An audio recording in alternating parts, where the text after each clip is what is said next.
it's another episode of the Astrology of Terrible Things. Woohoo! I thought I'd share what day we're actually recording this so that you can know that we aren't making things up when we predict things will happen. So this is January 17th, 2026. Things are already starting to pop off in 2026 land. We're the podcast that shares astrology charts of terrible events, and we remove all the identifying information, and then we try to guess what happened during that terrible event just using the position of the planets. And I'm your host, Carly Heath. I'm a writer in Los Angeles, and I'm here with our new co-host, Emily Simile. Find her on TikTok at Emily Simile. Joining us today is Karla Herschell. She's a healer, an intuitive, and host of the Cosmic Batter podcast. And she's coming to us from the Southern Hemisphere. Welcome, Karla. Thanks for having me all the way from Sydney today. Oh, wow. You're always driving around. You were in Melbourne before. Yeah. Karla's socials can be found in the show notes. And I want to hear first from you, Karla, super quick. Why do you think bad things happen? Why do we live in a material world where bad things happen? Yeah, I think that everything is frequency and there's going to be different interpretations of that. So I feel like we're here for soul growth and transformation, and the stars essentially just initiate different types of transformation, and there's going to be the positive aspect and the negative. So I think, everything's actually neutral. Bad things can be good things. Death doesn't have to be a bad thing. Like, it can be the next soul journey. I've had a lot of trauma, and that can be transformed into like the greatest reason why certain things happened in life. So I feel in a way that it's all neutral, but ultimately it's because we're here to grow. Because we're here to grow. And sometimes you need little carrot, and sometimes you need a little stick. Yes. Like what you don't want to happen. So go this way. Yeah, I love that. And as we record, we have a new moon in Capricorn. Well, it's a dark moon right now. I'm really sleepy. Oh, I'm always sleepy during the dark moon. What's been this last moon cycle like for both of you guys? Well, I was literally just saying to Carly that I'm traveling at the moment and house sitting, and one of my accommodation was cancelled as I had 3 weeks suddenly with nowhere to go. I have people I can stay with. So I've just focused on filling that gap, but every date has filled. And a few you're a house sitter, things. Right? You're a house sitter, right? So you kind of go from house to house. Yes. And I'm working online, so I can do that. Oh, very cool. And so, right. So you had something cancel. You had kind of no place to stay, and then it just filled up. Yeah, I was just I've done this before. I'm not going to bother freaking out, and I'll just trust people always need house sitters. And I filled the gaps, and then I recorded a podcast with a friend that was completely spontaneous, and it has felt like I don't know where I'm going at all. And if I just relax and trust, it'll appear in the moment. Yeah. Wow. And that's so true. With the cycles, I noticed, a friend, was really depressed. And I was like, of course you're depressed. It's the dark moon right now. And, some people turn it into, oh, I'm bipolar. I have, I'm going through a bipolar thing. And I'm like, well, it's the dark moon. As soon as the moon gets some light on it, you'll be fine. That makes so much sense. And Emily, how's the moon cycle been for you? Yeah. I feel like I have gotten a lot of stuff done around my house, and I have always been really bad at staying clean and orderly and things like that. And so, I don't know, it kind of feels like I'm finally getting my life together a little bit, but also I think I say that every couple of months where I'm like, oh, I'm getting my life together. And then I kind of fall out of the routine again. But this feels good. And for the past week or so, I've been wow, I'm actually happy in the space that I'm in. And it feels like it's working for me a lot better. And I've been able to very Capricorn season. I feel like I've been getting a lot of stuff done. So that feels good. So. And remind me, what house is Capricorn for you? My 11th house. Okay. And Karla, what house is Capricorn? My 4th house. Oh, yeah, because you're a Libra rising. Yeah. I feel like I should say my birthday was like 3 days ago. So oh yes. Oh my Capricorn's God. my season. Yes. Happy solar return. Thank you. You know, with the Venus and Mars co-presence in Capricorn, I have been very much appreciating the gay hockey show. And oh yes. which, you know, not usually a fan of men, definitely not a fan of sports. Yeah. But I was definitely like, I enjoy these men. And I in particularly enjoy the takes from straight men on the internet about, you know, there have been some really cute memes and videos of them talking very much like, oh, that's so nice. One of the comments in one of those memes was, seeing straight men's reaction to the show is healing my relationship with straight men. Yeah. And love that. And as much as I do not, like I said, I do not enjoy talking to men, I did have the opportunity to interview Connor Story from the show. And I feel like that was a very Mars, Venus, conjunction, co-presence experience. And the day before it happened, I did send the astrology chart of when that would happen, if it was allowed to happen. And Emily rightly guessed that it would happen after a little delay. And so you're after like trying to like push your way to the front sort of thing, like get out of my way. I'm doing this. Yeah. I've noticed with my day job, I've gotten to interview a man who I actually think is a good guy. And I got to write about Harrison Ford, which, I'm like, wow, you know, 2 men. And I'm like, I'm okay with these men. I'm okay with these ones. You Which I think it's kind of important that we have more like men celebrities like Connor Story and Hudson Williams, especially going into Saturn and Neptune and Aries. I mean, like it's going to be a lot more like man energy, and I feel like we need more good men, like leaders, sort of thing. Does that make sense? Because like I would rather have good men get put into the spotlight rather than like because we know that some bad men, some bad leaders are going to be put into the spotlight, especially.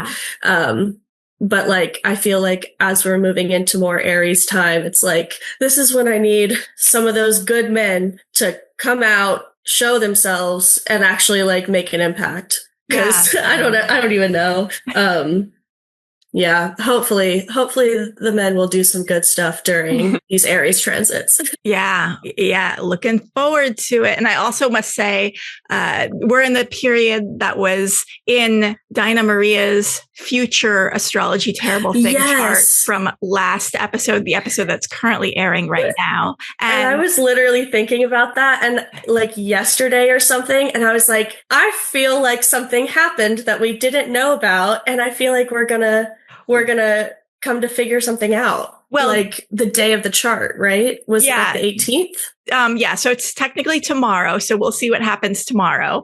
But Dinah Maria said there would be a 6.0 earthquake on the San Andreas Fault. And just yesterday, there was a 6.0 earthquake. I don't know if it was on the San Andreas Fault, but it was off the coast of Oregon. Oh, wow. Sorry, who is Diana Maria? Oh, she's on the episode that's currently airing today. Oh, as a guest. Yeah, as a guest. Yeah. Wow. Okay, cool. Yeah. That is so sick. Oh my gosh. Well, I mean, like not sick that there was an earthquake and that people were impacted by that, but astrology good. It was off the coast of Oregon, so it didn't affect anyone. It didn't even cause a tsunami. So I did say it would be something that happened, you know, behind the scenes. So it might be a precursor quake sort of thing. That's just crazy. And I remember we said outside of the earthquake, it kind of seemed like some bad leader is going to make some sort of decision and we're going to like kind of find out about it around the 18th. Yeah. Well, I think actually the thing might happen on the 18th. That's my interpretation is the thing will happen on the 18th, but we don't find out about it until a little bit later. Okay. Gotcha. I was trying to remember what we had said. But, you know, already we can see a lot of shenanigans are going on, you know, a lot of moving chess pieces into place to get the most. It's the most 2026 astrology. I woke up this morning and saw like Canada is now making like reducing tariffs with China. So they're like strengthening that. And then another video was Trump asking journalists not to report on what happens in like the war room or like it's selective access. And they didn't sign it. They walked out, the journalists. But then they're not allowed in if they didn't sign that document. Yeah. Something like that. And then I was like, oh, it's too early for this. So I'll put that down. Yeah. And then also it's trying to invade Greenland. Yeah. So that's not. It is a sign of a dying empire, violence. It very much is. Pluto return of the United States. I keep on telling my friends, right? It's the Pluto return. Am I crazy? Yeah. No, you're right. Yeah. I keep telling my friends, I mean, it's not going to be tomorrow, like I think years from now, but things will be very different in our lifetime. I think this year it's going to beat 2020. It's going to beat 2001, 9/11. It's going to be the year of years. People keep saying they're like tired of living through history. And I'm like, I'm sorry, you're going to have to keep going for like we have barely even, we're like kind of approaching the peak of some big historical something. Yeah. I will say it's never too late to get support because a part of me is like, I wish more people started their healing work in like 2020. That was like so prevalent for me. And the people that really avoided it, I feel they're having a rough time. Like we were all affected by that. But I just felt called to say like, it is literally never too late to start because the planetary transitions are so intense. Like get support. Move through as much grace as possible. And I think that the Saturn and Neptune and Aries can definitely like help people with actually taking action and not feeling as helpless anymore, you know? Yeah, I love that. Oh, okay, I'm going to share the chart of a terrible event and have you guys interpret it.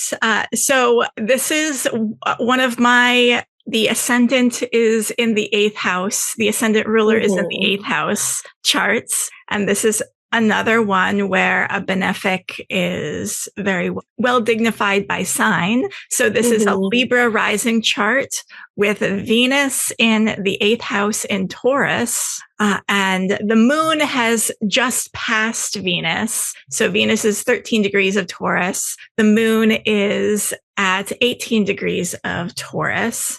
There with the south node at 3 degrees of Taurus. The sun is in the 9th house, Gemini, co-present with a retrograde Mercury in Gemini. And the benefic of the chart is a retrograde Jupiter in the 3rd house, which is Sagittarius. The malefic of the chart is a Mars at 0 degrees Virgo in the 12th house. And Saturn is at 23 degrees of Pisces in the 6th house. And Pluto is in the 2nd house, which is Scorpio at 29 degrees of Scorpio. And Neptune is at 19 degrees of Capricorn in the 4th house. And Uranus is at 0 degrees Aquarius in the 5th house. This has so many similarities to my birth chart. I'm like, what the fuck? Oh, this must have happened around when you were born. Fascinating. Possibly. So what are your thoughts? Okay. So I'm just going to say things and please correct me if I'm wrong. But so with Taurus, Venus, and Moon, like that's a lot of feminine energy. So maybe motherly energy. Yeah. That's what I was thinking too. Yay. I'm like, just correct me if I'm wrong. What we'll do is you say whatever you feel, and then you're allowed to ask 5 questions, and I will give you a yes or no answer to each of those 5 questions. Okay. Thank you. And sorry, I didn't mean to jump in, but no problem. Mars, Virgo, so in the 12th house, that's like the anger can be really repressed or turned inwards. So it could be something self-inflicted, or then I guess the 12th house can also be like mental health, I think hospitals. And Virgo can be like very particular. So what's coming to mind is like really strong boundaries, or maybe really controlling, and trying to like get things to be perfect. And because Chiron is there as well. So like really wanting things done in a certain way. Something to add on to that, I love that 12th house interpretation, because I feel like it goes into what I was thinking with the 9th house, and then also the Neptune in the 4th house, and also with the feminine and like the mother energy going into it. It kind of feels like this could be some sort of like religious institution involved in this. Like mothers and women a part of like some sort of very strict and controlling like religious situation because of the 9th house and Neptune in the 4th. And then so Mercury's retrograde, so maybe could there be miscommunication or twisting of communication, or like rules are set out and not explained why, or rules are made up as a form of control? Maybe if they're saying like, this is the best thing for you to do, but actually it's just like a self-serving thing. I wonder, like lying. Definitely like lots of rules that like, because the 12th house is being ruled over by that like 9th house retrograde Gemini Mercury, like you said. So definitely like lots of rules that are probably like, it's like the institution, whether it's like a religious institution, it could be something different, but I feel like I'm getting religious vibes, but also whenever I zero in on something, it's always not right. But feel free to ask a yes or no question. Oh yes. No, you're right. Okay. Is there something to do with religious institutions? No. Okay. No. Okay. We'll keep. That always happens. It's a process of elimination. With the ninth house being in Gemini, maybe it's like some sort of like educational, like a higher education sort of thing. But I definitely think that what you were saying about the 12th house and like maybe definitely I still think that there's like rules and expectations and things that need to be followed. Does it give hospital energy to you? Or I think with like the Virgo 12th house, yes, especially with the Saturn in the 6th house too, there could definitely, I could see something with like moms, babies, hospitals, illness, sickness. That could also be. Okay. And because then we have Pluto opposite the sun, right? Jupiter opposite the sun. So Pluto being like transformation and also power. Could it be like a power struggle around words? Maybe is politics in the 9th house? I would say, yeah. Like okay. Politics. I think like the 10th house would be more like government itself. I feel like the 9th house would be like laws and justice systems and things like that. So definitely there could be something like with the law involved. Okay. And then ask a yes or no question. Oh yes. Is the law involved in this? No. In some way. Oh my goodness. Okay. Can I say are hospitals involved in this? Not at this moment, but eventually it will be involved. Is this related to mothers and children? No. Oh my gosh. So we're just wrong on everything. Well, gosh. Okay, I'm just like, what's next to me is Neptune and Uranus conjunct in the 4th house of Capricorn. Capricorn. No. Neptune, Uranus is in the 5th house in Aquarius. Oh, okay. Just like barely, like just moved there. Yeah. Okay. Well, they're both ruled by Saturn, but so Neptune can be illness or like not being able to see properly, being out of touch. And then Uranus, like something radical. I wonder if it could be some form of illness or 4th house that's like can be home, family. So, and is it opposite or square the sun? Is that a square? It looks like it's a trine. Oh, okay. Wait, what are we talking about? I'm sorry. Are you talking about Neptune? Okay. Neptune Yeah, Neptune. Actually, I don't think it's doing anything to the sun. Yeah. Sorry, okay. I was looking at Uranus. Okay. With the ruler, okay, so I'm trying to think about like the location of this. And also this could just be a coincidence of like charts that I've investigated, but like I've seen a lot of like the ruler of the 4th house and the 6th house is kind of related to like farms and like homes that are related to like working and things like that. And so I don't know, there could be a little bit of that, some sort of like an environment or a place that this is happening in, that there's a lot of work being done. It could be a farm, but also it could be just like any sort of place where like work is being done, but also the 6th house of like misfortunes and like things like that. It could be, I don't know. I suppose the 6th house does also rule like health, so health and routines. So maybe with the moon and Venus, it's a woman instead of it just being feminine. Maybe it's like a singular person. Mars just being death. Maybe it was hidden. Maybe someone went missing, or a murder that was never resolved. And it could be something that especially happened at with home the or domestic. Or a farm. Especially with like the ruler of the 12th house and the 9th house, like an unsolved murder, I feel like, or like a case that, the ruling got thrown out, or like, I don't know, like it just, something never got finished. I don't know. I feel like I want Carly to tell us what this chart is. I think you have like a few yes or no questions left. Ask a few. Is this about one woman? No women. No women. One person. Oh my gosh. We are just like, that's so funny. Okay. No women. You said one person? Yeah. One person. Okay. So maybe somebody choose to go.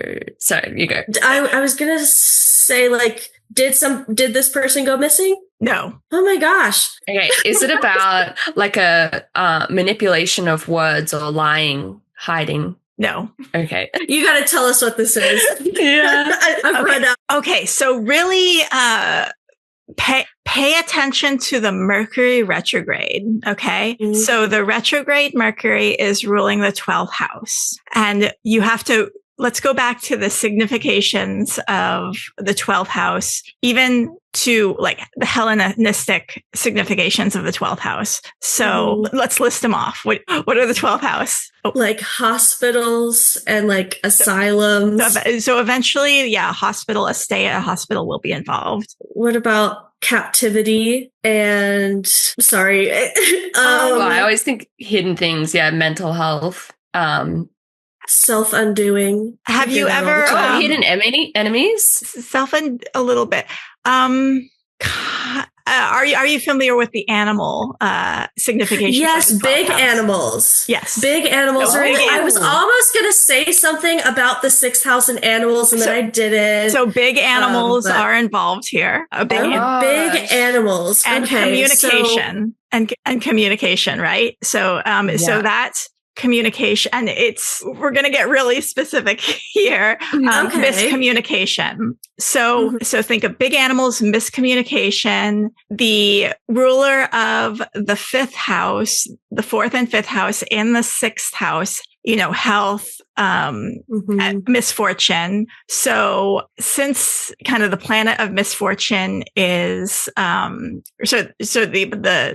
planet of like stopping, of restriction in the house of misfortune is ruling the 5th house. And what are the significations of the 5th house? Like children, family, but also partying, drugs, sports. Yes. Wait, what is this? Wait, is this about like that's what I was going to say. Yes. Like, is this about horses? Yes. If it was a sport. Oh, okay. That makes, honestly, like the Virgo Mars and like, okay. Yes. I can, okay. I'm excited to hear this story. Okay. So this is the time of the accident that caused Christopher Reeve to fall from his horse. Christopher Reeve, the actor who played Superman, to fall from his horse and become paralyzed for the rest of his life. And he almost died. He almost died immediately. He lost since he was paralyzed, he lost the ability to use his own lungs, but because paramedics were on site at the show, at the competition, they were able to get to him within 4 minutes and keep him alive. So I feel like that is the Venus ruling the ascendant in the 8th house is, when you have the benefic in the 8th house, it's like that's saving you from death. Right. And Taurus rules the lungs, right? Am I crazy? Taurus, Gemini would, I would say rules the lungs because it's 2 things. But maybe I'm thinking of like vocal stuff. Right? But some other things that I'm noticing about this chart is Christopher Reeve was in a Saturn Time Lord year when this happened. And as you can see, Saturn is in the 6th house. And I've been thinking a lot that if there's any animal that is a Saturnian animal, it's horses, because they live to be about 30 years, which is a Saturn cycle. In order to be good at horses, you have to train for a really long time. At this point, Christopher Reeve had been training for 10 years, which in horse sport world is nothing. That's like a minute, especially if you're starting as an adult. So you haven't necessarily like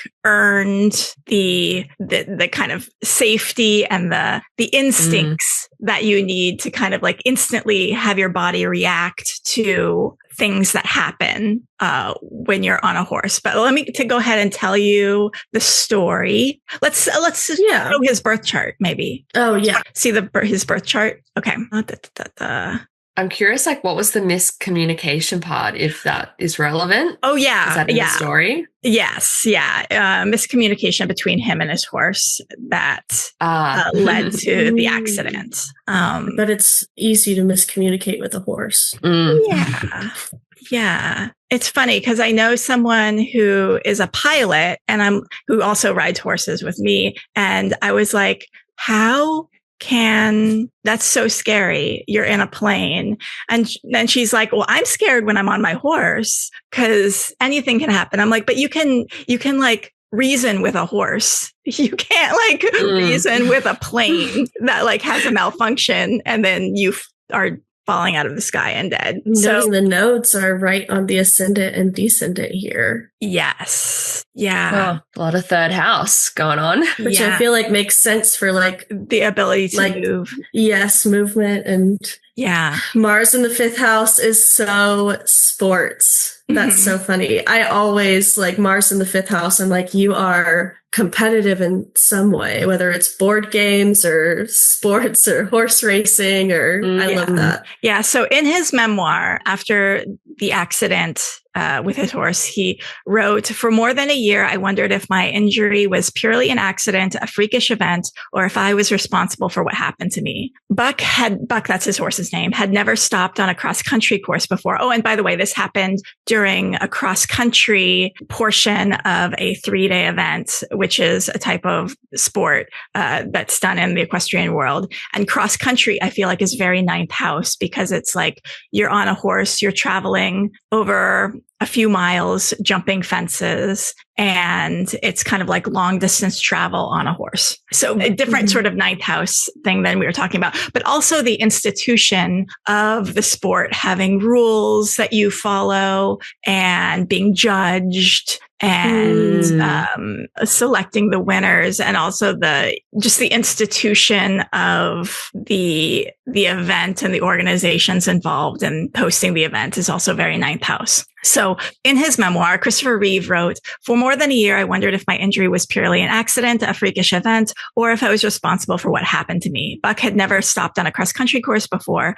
So what caused him to refuse this easy fence that he could have probably walked over? Rabbit or no rabbit, shadows or no shadows. I think I may have done something to cause the accident, and I have to take responsibility for it." So communication with your horse when you're going over jumps is very important. And that's that Saturnian thing of like the instincts, the almost psychic communication that happens between horse and rider. And when you're Saturn and when you're doing your Saturn right and when you're training for a long period of time, it becomes like, I can feel something is not right. I'm going to adjust. I'm going to make that instant calculated thing that either, moves the horse forward a little bit more or slows down a little bit more or just readies myself for something unexpected to happen. And something that happens a lot in horse sports is you'll see that the very Saturnian decision, whenever a rider makes a decision to stop completely and like wave to the judge and salute the judge. Hey, I'm bowing out. I'm surrendering. I'm leaving the event. The audience applauses because they know like that rider felt something was wrong with their horse. And so they decided to not continue. And there's so many Saturnian things like that in horse sports. It's very disciplined, having endurance to continue or the presence of mind not to continue. It's all very Saturnian. So traditional too. Yeah. Tradition, the clothes, very traditional.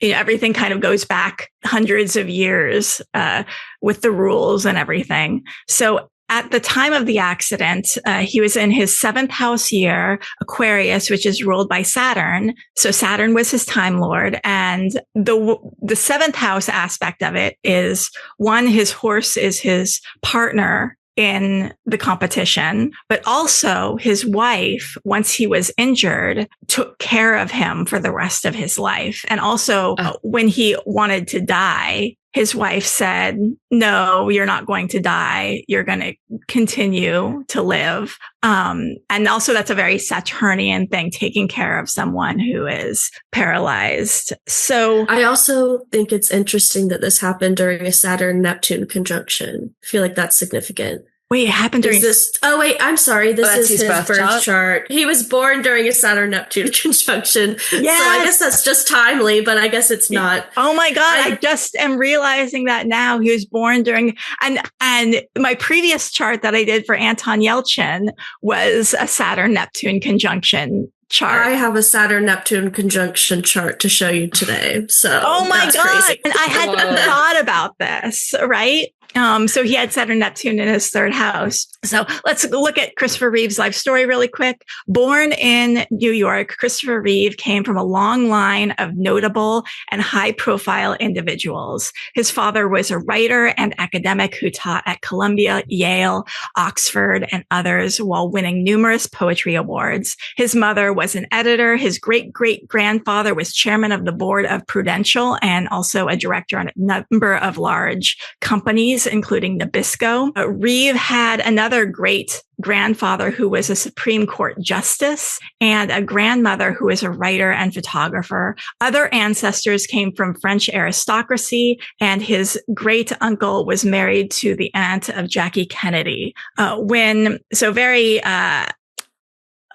Leo, I feel like, 1st house, very, that Libra sun in the 3rd house conjunct Mercury and his dad being a teacher. Yeah. Or and he was a poet as well. That's so, yeah, on the nose. Yeah. And Jupiter in the 10th house, being ruled by Venus in the 3rd. Yeah. So when Reeve was 4 years old, his parents divorce and his mother moves Reeve and his younger brother to Princeton, New Jersey. He's enrolled in Princeton Day School, which is an elite private K through 12 school where the tuition costs $40,000 to $50,000 a year. And by the way, Eric and Lyle Menendez also went to Princeton Day School. When Reeve's parents remarry to different people, Reeve has 5 half siblings and several step siblings. And young Christopher Reeve grows up with an intense need to succeed.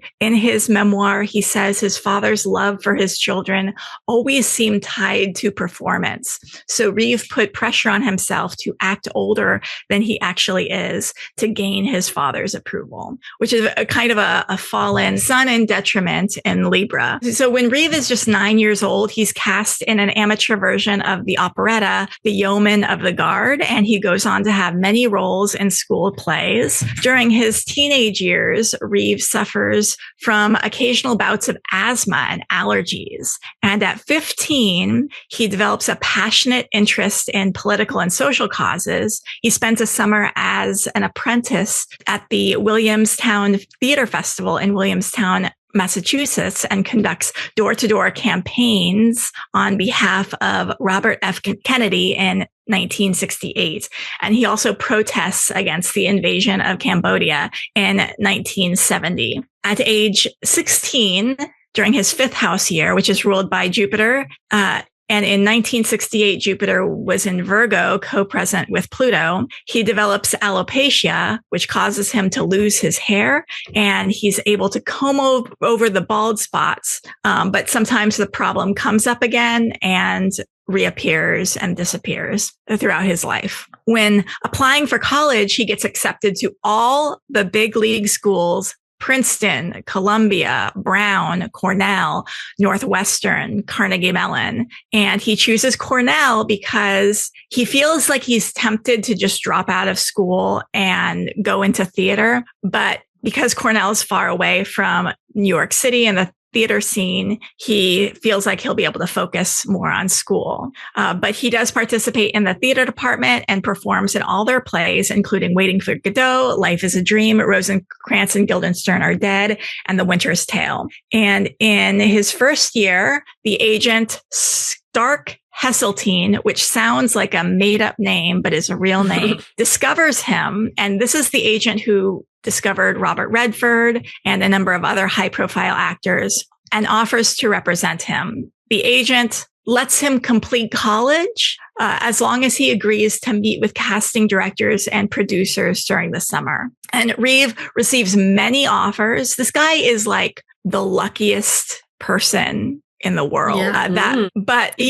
Jupiter in the 10th house. I know, right?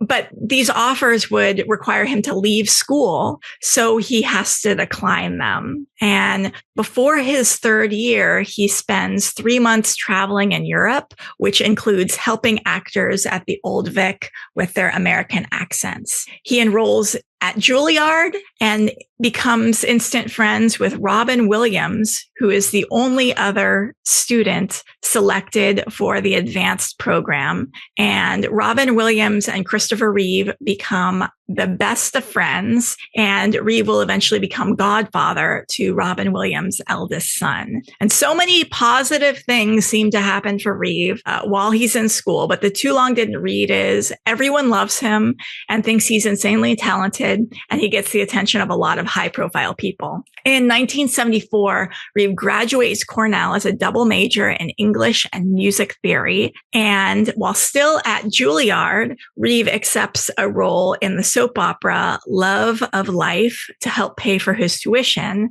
Originally, the producers promised the role won't interfere with his school, but his character becomes hugely popular, and they insist that they need more screen time with him. So Reeve is forced to leave Juilliard. And in 1975, Katharine Hepburn casts Reeve as her character's grandson in the Broadway play A Matter of Gravity. And due to his busy schedule, he only eats candy bars and coffee and suffers exhaustion and malnutrition. And he faints on stage, and an understudy has to take over. He becomes very close with Katharine Hepburn, and there's even rumors of a romance between them in 1978. And she's like in her 60s or 70s at this point.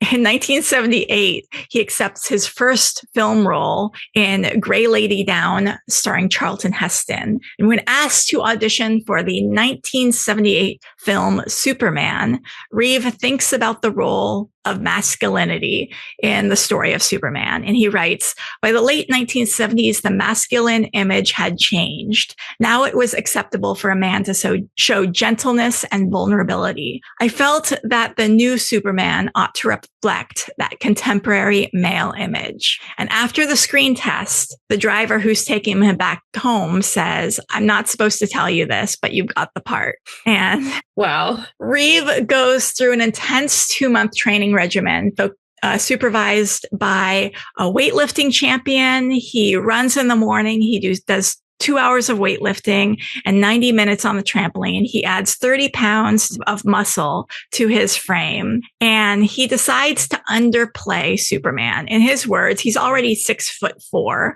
He's strong. He's very physically imposing. So he plays against that, making him casual and letting the audience see his implied power. The film is the first to realistically show a person flying and grosses over 300 million. And Reeve receives the BAFTA award for the most promising newcomer to leading role films. And after the release of Superman, Reeve uses his celebrity status to support several philanthropic causes. Through the Make-A-Wish Foundation, he visits terminally ill children. He joins the board of directors for the worldwide charity Save the Children. In 1979, he serves as a track and field coach at the Special Olympics. And he also speaks out against Trump's development project on the West End Avenue in the 1980s, calling Trump's ambitions the American dream gone berserk. And he says, you're allowed to dream as big as you want, but if your dreams step on the lives of ordinary people and ruin the quality of their life and neighborhood, you have to be stopped. Christopher Reeves was calling out Trump back in the 1980s. I love that. And I also feel like everything you just talked about with his philanthropy and stuff is very much like the ruler of the 6th house and the 3rd house. Everything that you said with like his Libra Saturn, also with Libra Saturn conjunct Neptune, helping out with kids who are dealing with terminal illness, but also they might not know how long they're going to live, sort of thing. Yeah. Also, all of his philanthropic work, I feel like you really see right there, and like engaging with his community. And all the ways that he's a Jupiter and a 10th house person, not only just being insanely lucky, but he's the heroic good guy. He's the ultimate good guy in Superman. He's Jupiter as in he's all about school. He's all about learning more. He gets accepted to like the biggest, best Ivy League colleges. So he's doing Jupiter as good as you can possibly do Jupiter. And he continues to perform in plays and films throughout the 80s, in addition to doing Superman sequels. During this time, the only major awards he wins are called the Saturn Award and the Jupiter Award. That's so fun. Aw. Wow. With Jupiter in his 10th house. Yeah. Being ruled by like a Venus ruled Jupiter as well. Like, that is especially very much like, wow. But come to think of it, he is a night chart. So Jupiter is. Yeah, I was thinking that. Like, and it seems to be doing a lot of good stuff, but it's like Venus is that. But also Venus is ruling over that Jupiter, I feel like makes it a lot stronger. Super well dignified, right? Mm-hmm. And, Saturn, even though Saturn's the worst planet in his chart, it's exalted in Libra. So, being paralyzed, I feel like is the ultimate Saturn thing. Yeah. But you'll see that he does use the incident, the accident, and his state to do a lot of good in the world too, even after it happens. So Reeve learns to ride horses for the 1985 film Anna Karenina. And at this point, he has already a number of skills ranging from piloting, skiing, scuba diving, and sailing. And he is initially allergic to horses, and he has to take antihistamines for it. He fractures his rib during a riding accident on the film in 1985, but develops a love for horses anyway and decides to continue riding after the film is finished, and he trains on Martha's Vineyard. In 1989, he begins eventing, which I just have to say, after only 5 years of riding, to start competing in eventing, which is a 3-day event, dressage, cross country, and stadium jumping. That is a lot. That's like, and eventing is definitely one of the most dangerous horse sports because you are jumping over solid fences and going through hills, through many miles of hills and trails and jumping over fences that don't move, that don't fall down when you fall into them. It's very dangerous. In 1994, he buys a 12-year-old thoroughbred named Eastern Express. And I went on to the horse message boards to see if I could find any details about anyone who knew this horse. And this is what I found. So the horse was born in 1983, and a poster on the horse message boards named Phoenix Farm says she rode this horse during her freshman year of college in 1992 and 1993. And he'd successfully competed at the intermediate level, and she knew him as Bucket. The previous owner had called him Old Buckethead. When Reeve bought him, they called him Buck. And the writer says Bucket was a real gentleman, wise old warrior type horse, which feels very Saturnian. He didn't have the typiest of heads, so he had a big old square bucket head. So I assume that's where the name came from. I have a hard time imagining it was related to behavior. So he seemed like a nice, smart, good horse. He was a lovely horse, and Chris was a real class act and a real horse lover. When he was getting ready to buy the horse, he took time to seek me out and ask about my experiences with him and what I thought of him, which made her very starstruck. She was only 20 years old when this happened. She goes on to say Bucket was a big boy, every bit 17 hands. And that's like 17 hands is like a really big horse. Each hand is 4 inches. So do the math. But just think big horse. He may have been he was very solid and stout, and she was 6 foot tall, and she likes a big horse. Reeve trains with Buck in 1994 and plans to do training level. And this is where the jumps are 3 foot 3 inches. And in 1995, he wanted to eventually do preliminary level. And by the next year, and that's where the jumps are 3 foot 7 inches, which doesn't sound like a lot, but it is 3 foot. It's high, and it is scary, especially when you're on the cross country course. And again, you're thinking walls and big solid jumps that don't move when you hit them. And, which is, to me, this sounds like he's moving ahead very fast and advancing up the levels, maybe a little bit faster than the typical progress of things, especially if you have a full-time job acting as well. The training that you need to go up those levels is a lot. So on May 27th, 1995, Reeve is set to compete in a cross-country portion of the Commonwealth Dressage and Combined Training Association finals in Culpeper, Virginia. The previous day he had placed, should I go back to the accident chart since we're talking about the accident? Let's do that. Yeah, let's do that. Okay. And just with his chart, because he had Mars in the 5th house, and that's like creativity and sports, could that also be an indicator why he was so successful in the arts, but then maybe also that same drive to excel at these sports? Yeah.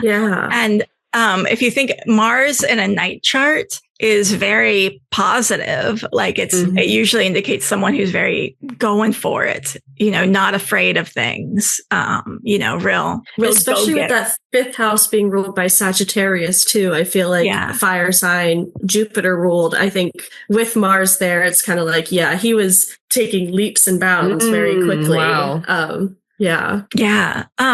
So he's at the show in Culpeper, Virginia. The previous day, he had placed 4th out of 27 in dressage, which is nice work. Very good. Wow. And dressage is like the ultimate Saturnian sport. I feel like it's all that harmony and communication with your horse. And it's now the morning of May 27th, and he's walking the course for the cross-country course prior to riding it, so he can look at all the jumps, so he can count out the strides needed before the jumps and figure out all the intricacies of what might happen when he's actually doing the course on horseback. He's a little bit worried about jumps 16 and 17 because they look a little scary. And just after 3 p.m., his ride begins. And the first 2 jumps are no problem. And usually that's how it is. At the beginning of the course, all the jumps are pretty low and pretty simple. And then they get harder and harder and harder as the course progresses. The third fence is a 3-foot, 3-inch zigzag cross rail, which is a very basic fence, very easy. And according to the horse forums, no horse had ever refused that fence in competition. And Buck, Christopher Reeve's horse, had never refused a fence in competition either. But for some reason, Buck stops right before the zigzag. He's galloping along, and then all of a sudden he sees that fence and he just slides to a stop, puts on the brakes. Reeves is leaning forward, and his forward momentum propels him forward over the horse's ears, and his hands get wrapped up in the bridle. So when he's like propelling over the horse's head, he's not able to bring his hands up to tuck and roll like this. So he lands straight on his skull. He's wearing a helmet, obviously, but he lands straight on his skull. And some witnesses say he lands into the immovable top rail of the fence, snapping his neck. Someone else says that he just lands on the ground, snapping his neck. One horse poster posted in 2010, her name is Emily, also AKA Cross Country Girl, says, "I was there that weekend. I wasn't on cross country, but some friends were. Most agreed with the same version of events. Chris was perched up on Buck's neck in front of the normal 2-point position. So he's leaning a little bit more forward than you would want to be leaning forward." Some respected riders and trainers debated the next day on what they'd seen. They suggested that Chris's tall upper body got too in front of the axis and caused Buck to slow down and eventually refuse. Then another poster says, "You know what? I was on that ground that day. I heard everything that happened. Sometimes stuff just happens.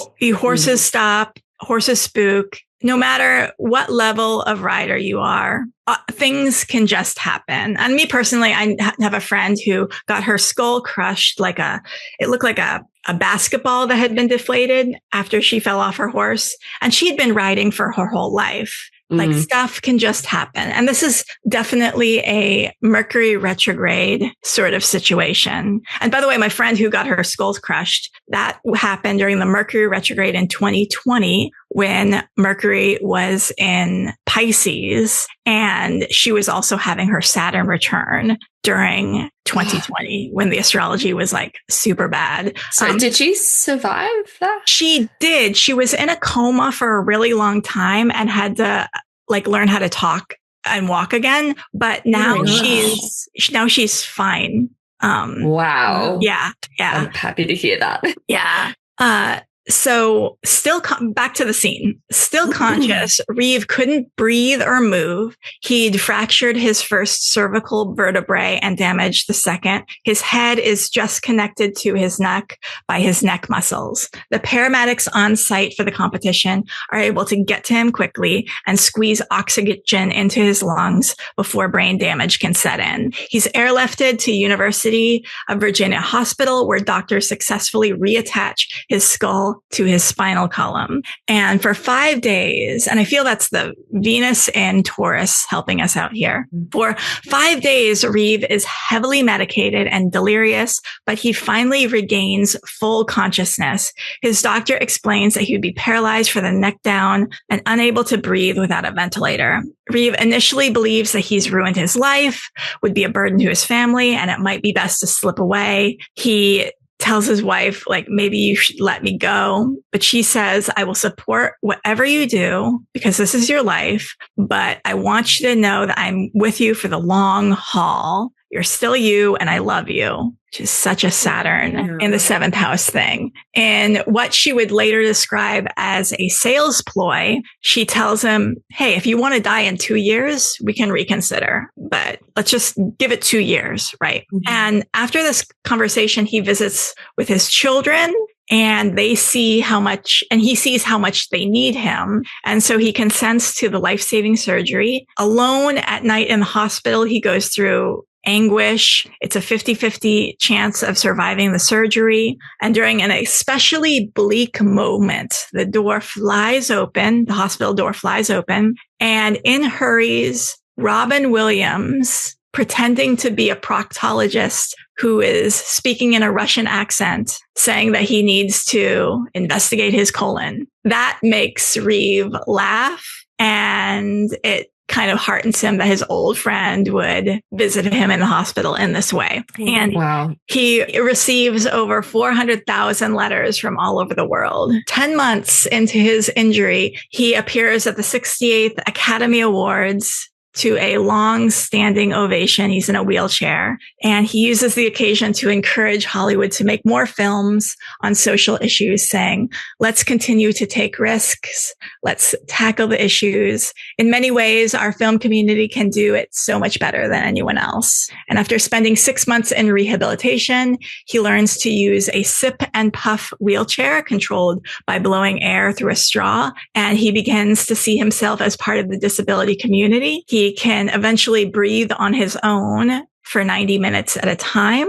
He spends many hours of his day, 4 to 5 hours a day, doing exercises to prevent muscle atrophy. He eventually goes on to make his directorial debut in 1997 while in a wheelchair directing the HBO film In the Gloaming. He goes on and wins an Emmy for Outstanding International Special for his special Without Pity, a film about abilities, narrated by Christopher Reeve. He gets his star on the Hollywood Walk of Fame and is chosen as GQ Man of the Year and receives an honorary doctorate from Juilliard, as well as a Doctor of Laws from Brown.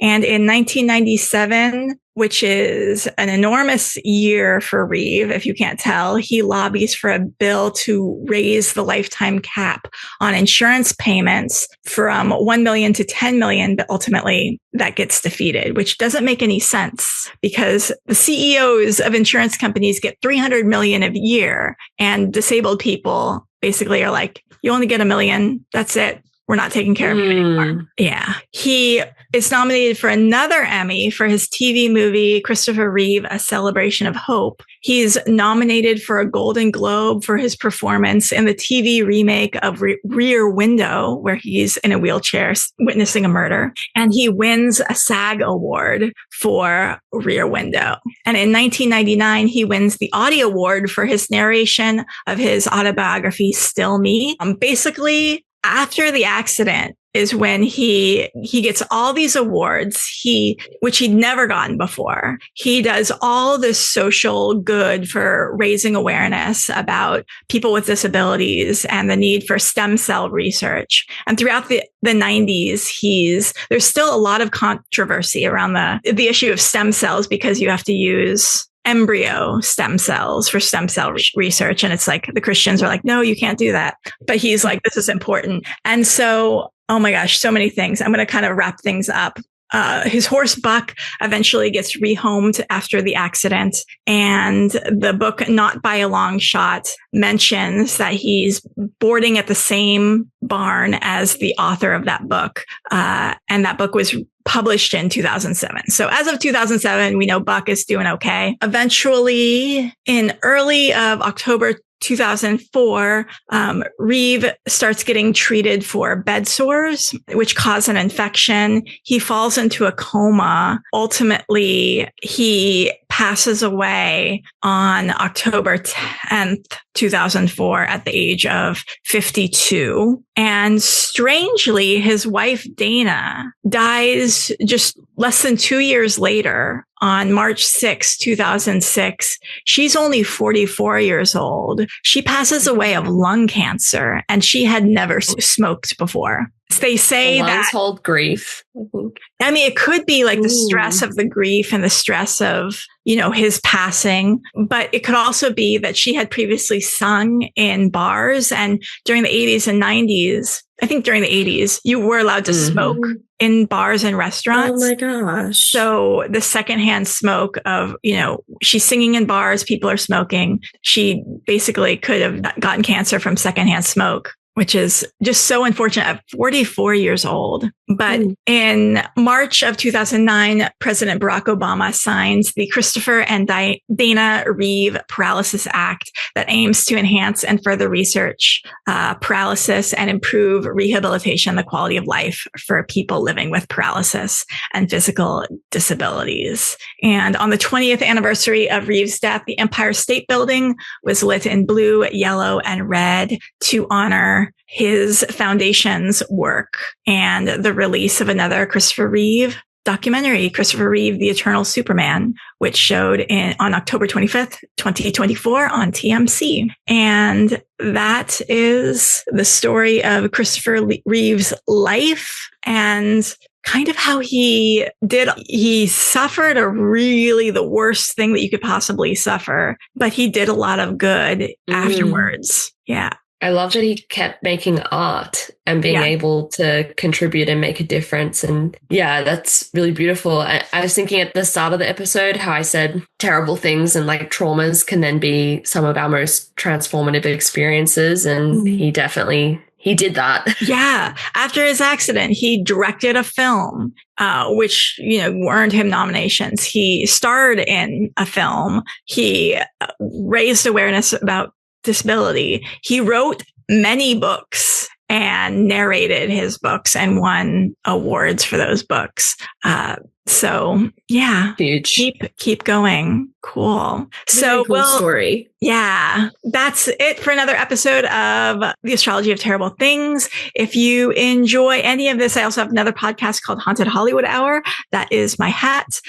So get that wherever you get your podcasts. You can find The Astrology of Terrible Things on YouTube and across all the platforms. Give us a subscribe and a review. If you want to suggest something, if you want to send us a chart of a terrible thing that happened to you, email theastrologyofterriblethings@gmail.com. Find Emily at Emily Simile on TikTok, and find Karla Herschell at Karla Herschell on Instagram and YouTube. And until next time, stay terrible.